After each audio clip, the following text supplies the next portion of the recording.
तीन geologist African desert में काम कर रहे थे। उनका काम था डायमंड्स और पुरानी रॉक्स ढूंढना। एक दिन उनका रडार कुछ अजीब डिटेक्ट करता है। ज़मीन के नीचे कुछ था, एक वॉल्केनिक पाइप जैसी फॉर्मेशन। क्यूरियोसिटी उन्हें रोक नहीं पाई, वो फ़ौरन वहाँ पहुँच गए। वहाँ एक बड़ा सा मिट्टी का टेला था। सोचा अंदर कुछ कीमत की चीज़ होगी, तोड़ दिया, लेकिन अंदर से जो निकला वो डायमंड्स नहीं था। एक अजीब खौफनाक चीज़ निकली और तीन के तीन जियोलॉजिस्ट वहीं पर ख़त्म हो गए। कहानी शुरू होने से पहले ही डेजर्ट ने अपना पहला शिकार कर लिया था। अब सीन शिफ्ट होता है। एक बंदा दिखाया जाता है जिसका नाम जैक है। ये जियोलॉजी और टेक्नोलॉजी दोनों में माहिर है। उसने अपने हाथ से एक रडार बनाया था जो कि बॉडी हीट डिटेक्ट कर सकता था और किसी भी नेचुरल डिसास्टर के समय अलर्ट दे सकता था।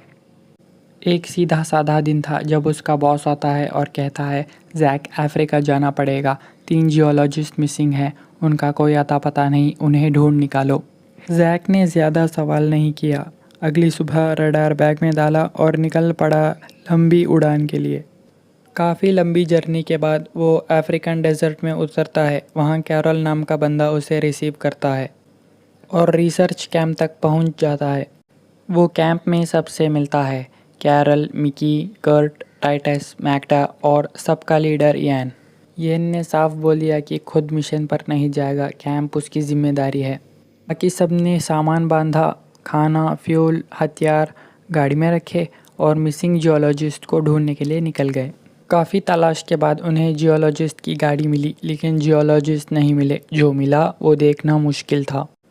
तीन इंसान, सिर्फ हड्डियाँ, मांस का एक टुकड़ा भी नहीं। और ये सब कुछ 6 घंटे में हुआ था। कोई भी नॉर्मल चीज़ एक इंसान को इतनी जल्दी हड्डियों का ढेर नहीं बना सकती थी। कुछ और भी मिला, चींटी के जैसा स्टैचू। सब लोग अंदर से हिल गए थे, लेकिन सब लोगों का ये मानना था कि कोई पागल दरिंदा इस डेजर्ट में घूम रहा है और उसी ने ये सब कुछ किया है। रात आई, सब सो गए, लेकिन जैक की आंखों में नींद ही नहीं थी। वो उठ के पास के ड्यून में चला गया। टाइम काटने के लिए सैंड बोर्डिंग करने लगता है। तभी वहाँ मिक्की आती है। वो सोई नहीं थी। वो दोनों हल्की फुल्की बातें करते हैं। जैक मिक्की को पसंद करता है लेकिन कह नहीं पाता। थोड़ी देर में मिक्की भी थक के सोने चली जाती है। तभी जैक का रडार बीप करता है। एक बड़ी चीज़ तेज़ी से उसकी तरफ बढ़ रही थी। वो साइड में देखता है, एक अजीब सा साया। जैक ने बाकी सबको आवाज़ लगाई और जगाया। बाकी सब आने के बाद वो चीज़ अचानक से गायब हो गई। एक और चीज़ गायब थी, जियोलॉजिस्ट की हड्डियाँ। हड्डियों का कोई अता पता नहीं। तभी कैरल कहता है कि हड्डियाँ जैक ने चुराई है। तभी जैक कहता है कि मैं क्यों चुराऊँगा भला। तभी रडार अचानक से बीप करने लगता है और ड्यून पर कुछ था। तभी कैरल कहता है कि गाड़ी में बैठो, चेस करते हैं। मैग्डा कहती है, रात हो गई है, कुछ नहीं मिलेगा, सुबह होने का इंतज़ार करो। तभी सुबह आई, धुंध शुरू हुई और कुछ दिखाई देता है, इंसानी शरीर लेकिन रंग पूरा काला। कर्ट ने गोली चलाई, वो क्रीचर गायब हो गया और वो वहाँ गए और वहाँ मौजूद हड्डियाँ थी जो पिछली रात गायब हुई थी। अब सब कहते हैं हड्डियाँ खुद तो नहीं चल सकती ना, लेकिन टाइटस कुछ छुपा रहा होता है। उसने इसोलू का जिक्र किया, जो कि उसके गांव में एक आम बात थी। इसोलू एक अकेला दरिंदा नहीं था, ये पूरी कॉलोनी थी, फ्लैश ईटिंग चींटियों की कॉलोनी, जो कि इंसानी मांस को खा जाते हैं और फिर उनकी हड्डियां अपनी डिस्गाइज के तौर पर यूज़ करती हैं और इस तरह वो बड़ी पावरफुल बन जाती हैं। इन कॉलोनी की एक क्वीन भी होती है जिनकी कमांड पर सब दूसरी चींटियां चलते हैं और इंसानी मांस उसी क्वीन को खिलाया जाता है। टाइटस ने बताया कि उसके बचपन में एक लड़का मिला था, कोई मांस नहीं, बिल्कुल हड्डियाँ। तब से टाइटस के जहन में ये बात थी और अब उसे यकीन हो गया कि यह इसोलू हुई है। बाकी सब उसकी बात को मानने से मना कर देते हैं और कहते हैं ये किसी साइकोपाथ का काम है। टाइटस चुप हो गया, लेकिन उसकी आंखों में डर तो था ही। इतने में गाड़ी जवाब दे देती है। ऊपर से टेलीफोन बंद, रेडियो बंद, बाकी कोई कनेक्शन नहीं। अब ये लोग डेजर्ट में अकेले पड़ चुके थे। इनके पास आखिरी रास्ता था। कई घंटों बाद वहाँ से एक गाड़ी गुजरती थी। सब वहीं रुक गए। इंतज़ार के अलावा कोई रास्ता नहीं था। रात को पहरा देने का फैसला हुआ। कर्ट सो रहा था स्लीपिंग बैग में। टाइटस जाग रहा था। तभी टाइटस को कुछ महसूस होता है।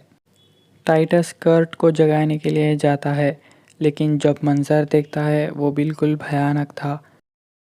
कर्ट अभी भी जिंदा था, लेकिन इसोलू उसे अंदर ही अंदर खा रहा था। बाकी सबको बुलाता है, लेकिन तब तक क्रिएचर ने टाइटस का हाथ अपनी चपेट में ले लिया था। जैसे तैसे जैक और बाकी लोग टाइटस की मदद करते हैं और उसे गाड़ी में ले जाते हैं। कैरोल के हाथ में जो भी था उसने इसोलू पर वार करना शुरू कर दिया, लेकिन इसका कोई फ़ायदा नहीं। ये सब साथ में मूव होते हैं। तभी जैक ने जल्दी से कुछ सोचा और आसपास गैसोलीन फैला दिया।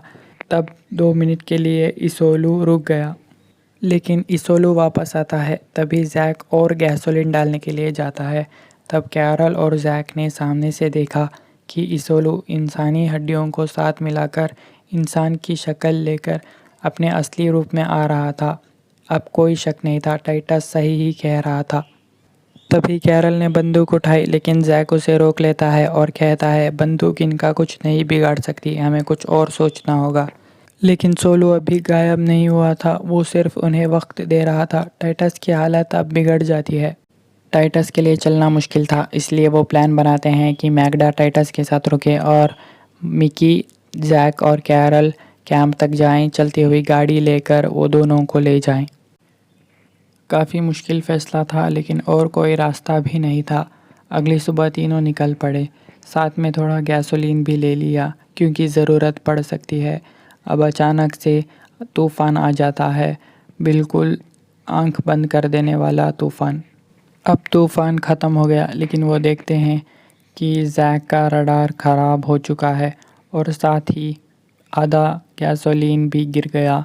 बिल्कुल कम गैसोलीन बचा है और फिर आराम करने के लिए रुकते हैं। नींद आए, लेकिन सुकून नहीं था। तभी वहाँ सोलो आया और इस बार उसका चेहरा मैगडा जैसा था। वो समझ गए कि दोनों मारे जा चुके हैं। तभी कैरल बचा कुचा गैसोलीन सोलू पर डाल देता है और सोलू पीछे हट जाता है।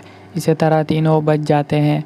फिर इनके पास गैसोलीन भी नहीं बचता और अगली सुबह रेडियो की हल्की सी आवाज़ आती है और ये सब रेडियो की आवाज़ के पीछे जाते हैं और जियोलॉजिस्ट की पुरानी गाड़ी ढूंढ लेते हैं। रेडियो काम करता था और कैंप से संपर्क हुआ। तभी जाकर इन्हें चैन मिला। पास में एक और चीज़ थी, मिट्टी का टनल। अंदर जाने पर देखते हैं कि बड़ा सा एंट नेस्ट। जैक कहता है कि यहीं इसोलू का पहला घर था। जियोलॉजिस्ट ने जब माउंट तोड़ा था तो इसोलू का घर तोड़ा था।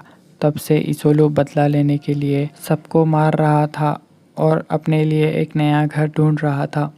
तभी वहाँ पर यैन आता है और बाकी सारे साथियों की मौत का इल्ज़ाम इन दोनों पर डाल देता है। अब कितना भी समझा लो, वो सुनने वाला नहीं था। बाकी सारे साथियों को हैंडकफ करके कैंप की तरफ जाने लगता है। कैरल ने यैन को मौका देकर मार दिया और खुद छूट गया और यैन को हैंडकफ कर दिया। अब मिकी को लगा कि कैंप वापस जा रहे हैं, लेकिन जैक और कैरल कहते हैं कि पहले इसोलू का घर तोड़ना होगा, क्योंकि वो बाकी लोगों को मार देगा। पास में एक माइन थी। इन लोगों को यकीन था कि इसोलू का घर यहीं पर है। तीनों लोग एक्सप्लोसिव के साथ नीचे उतर गए और देखते ही देखते इसोलू ने कैरल पर झपट्टा मार दिया। इसोलू ने कैरल की टांग तोड़ दी। तभी जैक इसोलू को डिस्ट्रैक्ट करता है और गड्ढे में गिरा देता है। तब ये लोग सोचते हैं कि इसोलू ख़त्म हो चुका है, लेकिन इसोलू ने कैरल का पैर पकड़ा और अंदर खींचने लगता है। तभी कैरल समझ जाता है कि वो नहीं बच पाएगा। उसकी वजह से 2 लोगों की जान भी चली जाएगी, इसीलिए वो सोलू के साथ नीचे गिर जाता है। तभी ज़ोर का धमाका होता है और कैरल वहीं मर जाता है। तब जैक और मिकी भागने की कोशिश करते हैं। तब उनकी नज़र क्वीन एंट पर पड़ती है, जिनके इशारे पर सभी एंट्स नाचते हैं। माइक जैक से कहती है कि क्वीन को मार दो, फिर काम ही ख़त्म हो जाएगा, और जैक करता भी ऐसे है। फिर क्वीन को मारने के बाद सारी चींटियाँ गिरने लगती हैं और फिर ये दोनों भागने लगते हैं। तभी माइन गिरने वाली होती है कि ये दोनों बाहर निकल जाते हैं सही सलामत। बाहर आकर देखते हैं कि चींटियों ने ये इनको भी नहीं छोड़ा। इस पूरी रात के पूरे तूफान के बाद बचे हैं सिर्फ 2 लोग, मिकी और जैक। जैक कहता है कि मैं यहीं पर रुककर कैंप में काम वो आगे करूंगा, बढ़ना चाहती थी। लेकिन मिकी नई का जगह, कुछ और ही नई प्लान शुरुआत। था। जाने तभी से 2 पहले लोग दोनों ने आपस एक में दूसरे को बातें देखा करते हैं और एक और किस। टैक्सी कुछ का अल्फाज इंतज़ार नहीं थे, करने लगते जरूरत हैं। भी नहीं थी।